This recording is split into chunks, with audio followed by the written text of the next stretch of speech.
Cheating fiancé raises the bar on cheating. My brother-in-law's best friend lured my fiancé and slept with her.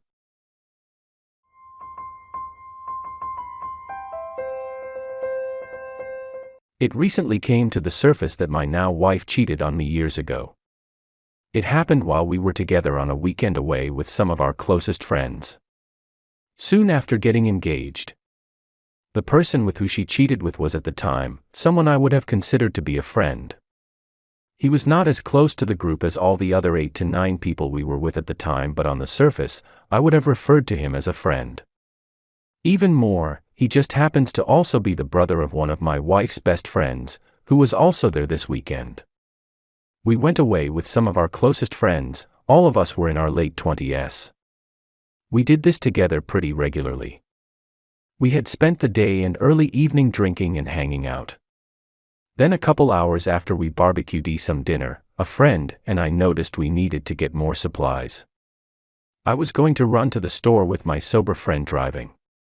Just before we were about to leave, I was made aware my fiancé had gone to the store with the guy in question, seemingly sneaking off, when there was no reason for being secretive, unless I was told he was supposedly sober and okay to drive to the store and she wanted cigarettes, not a smoker, but when drunk in those days she would imbibe on occasion. I remember suddenly being hit with the most uneasy wave of anxiety when I heard this. Not just because of the circumstances, it was a deep intuitive gut feeling. Have never been a particularly insecure, jealous, or controlling type of person. Though I'm sure that changed on some levels after this. I tried calling her to make sure they got ice on top of whatever else they were going to grab. No answer. Tried his phone, no answer. Other friends also tried calling them to tell them to grab bags of ice, no answer. By then it was clear I wasn't the only one seeing a potential issue here. Uncomfortability was evident on her friends and my friends' faces after several attempts to call. Each of them failed. Everyone sort of slinked away, I'd imagine in response to knowing and or observing what was going through my mind. The realization that I was not the only one connecting dots here was unbearable, some dots circumstantial and some just driven by institution and too substantial to ignore. I remember calling her phone 20 to 30 more times and pacing like a effing weirdo on the side of the house we were staying at. Went from having a truly great time with my best friends to living in a bad dream with nothing to go off of beyond ignored phone calls, institution, and the looks on a couple of our friends' faces when their calls were ignored also.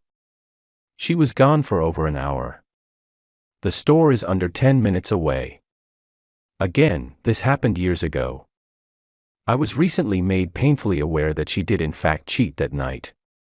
Which she confirmed, by saying as much but playing dumb on the details and floundering on the justifications for why those details are too foggy to be disclosed. While that says a lot about her character, or lack of, it seems fair to say I likely only empowered her commitment to deception by taking it and not walking away that night. I confronted her when she returned. He conveniently dropped her off and left to not have to face me / the rest of us after what they just did. Getting nowhere in the form of communication that night, I proceeded to retreat inside my mind and consume tremendous amounts of booze and THC, trying to make this nightmare feeling go away. I will never forget waking up the next morning, her lying next to me and realizing that wasn't a bad dream. Also thinking, if my suspicions are right, this woman is the world's most sociopathic whore ever, doing what I think she did and then sleeping in bed next to me the same night. I know even though I forced myself into denial, deep down I always knew some bad shit went down, but I turned it off in my mind, probably as a weakest defense mechanism. We had such a long and deep relationship at that point, 8 years, 6 living together, recently engaged. She slept next to me in bed hours later. I couldn't begin to wrap my head around the concept that she may be capable of doing something so unfathomable that I chose to convince myself that the reason it seemed so insanely incomprehensible and fucked up must be because it was all in my head. Over time, convincing myself, I remembered an exaggerated version of events for whatever reason. But in the immediate weeks after this, I kept approaching her about it over and over. I was told I'm wrong, crazy for even suggesting it. To a point where I was told I am a psycho for making such accusations. That was the narrative from the moment it happened, when she returned from betraying me so brazenly, until days ago when it came to the surface. She even brought it up when we were hanging with her friend/his sister, in the context of, "Can you believe he thinks I would actually do something like that? Come on." Using someone, his sister, as a pawn to hide her behavior from me and convince me I'm crazy is something I will never forget. She hid it from her friend until I found out for certain. If I was this friend, she would be dead to me. After this, he avoided me like the plague, and I convinced myself it was because he heard of my suspicions and him being innocent, he didn't want to get involved. He made comments to friends that he was terrified of me, should have seen that for what it was. Wonder why. Scum. Worth noting, this guy was arrogant and a well-known womanizing narcissist. Even bragged about fucking prostitutes and having a very expensive coke habit.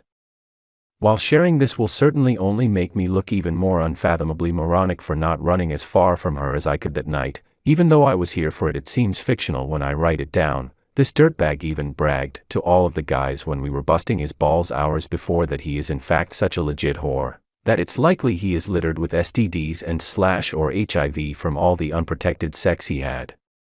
This is the kicker. We jokingly shared his comment with my fiancé and his sister that very day, so she was well aware of what he said, yet made a choice to cheat on me with him. The details of how far it went are unclear. I'm told by her and another person he shared the story with there was no sex. Yet while it's safe to say I'm a moron, not moronic enough to let myself accept anything short of them having engaged in the most vile and degrading forms of unprotected sex. If she was capable of doing what she did, it would be insane to believe she wasn't capable of doing it all. This piece of human trash is one of those cliched bags that embodies the stereotype of an elitist misogynist who thinks his money makes him above all others around him. His financiers being slightly irrelevant in this context, as I did/do well myself. Since I have been forced to face this, can't rationalize how someone who could do something like this to their fiancé just days after saying yes. 7 years of living together. And be capable of moving forward into a marriage and still look me in the eye all this time, keeping the secret, not to mention God knows how many other vile secrets. Can't think of any grounds for justifying the concept that she isn't/wasn't or won't be capable of being unfaithful at any point past, present or future. My denial allowed her to brush it under the rug, and she lost no sleep from that. Terrifies me. If a fiancé can cheat while spending a weekend away with close friends, and do so in such a careless and reckless way that everyone there is uncomfortably forced to observe these red flags, don't know how to process this shit. I'm seeing now all the things I thought were a very strong-willed person were instead just the traits of somehow who does whatever they want whenever they want with no concern for the impact on others. Especially when we were in our 20s, when drinking was involved. Anytime she did something I didn't think was okay or even suspected something, not talking just cheating related, she just denied it, and when denying isn't working due to witnesses and collateral damage, just call me crazy, bury the memory until in some cases she may have even convinced herself she didn't do any wrong. I have struggled with depression and battled with the impact of gaslighting for some time. Don't believe in the concept of being a victim, I believe in cause and effect. I didn't cause her to do this, that's all nature/nurture. I also don't believe in focusing energy on things we can't control as individuals. Yet I do have some ways to control whether I allow myself to be exposed to living a nightmare like this again.